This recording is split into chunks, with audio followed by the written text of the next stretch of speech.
यार जय जगन्नाथ। क्या भाई पखाड़ के बेसी पसंद लगे कहले पूरा देसी स्टाइल घर स्टाइल पखाड़ क्या पसंद मत कहतु सेमती जदि आज आपण मैंने गोटे मंगलार बढ़िया भेज पखाड़ खाया चाहते तो जल्दी आम रेस्टोरेंट विजिट करूँ मुझे देखी दूसरी आज स्पेशल भेज पखाड़ कौन कौन सब खाइबे चलो देखा आज स्पेशल भेज पखाड़ आप आज पूरा भेज पखाड़ पूरा रेडी है आमर आज जदि आपण मैंने गोटे बढ़िया भेज पखाड़ खाऊँ आम पाखु कौन कौन सब खाईपर मुझे देखी दूसरी आपको अलरेडी एपटे भेज पखाड़ रेडी आ भेज पखाड़ भात मोर भी देसी पिज भी आज दि जाऊँगी बढ़िया पखाड़ भात सहित पिज गोटे देसी पिज खाइबे ता सहित कौन कौन आइटम अच्छे आपको देखुँ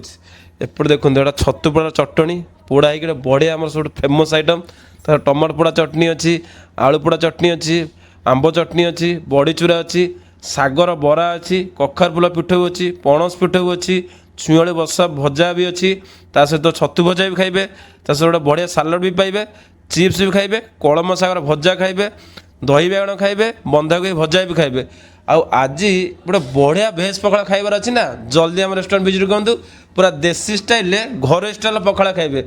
ता सहित नॉनभेज पखाड़ भी खाइबे बढ़िया मटन भी खाइबे लेट करंतुनी जहाँ को जाओ भाई पखाड़ पसंद ना जल्दी आम रेस्टोरेंट विजिट करूँ पूरा देसी स्टाइल बढ़िया पखाड़ खाइबे लेट करंतुनी जल्दी आम रेस्टोरेंट विजिट करूँ माँ संतोष रेस्टोरेंट रूपाली स्क्वायर शहीद दुर्गा मंडप बैक साइड।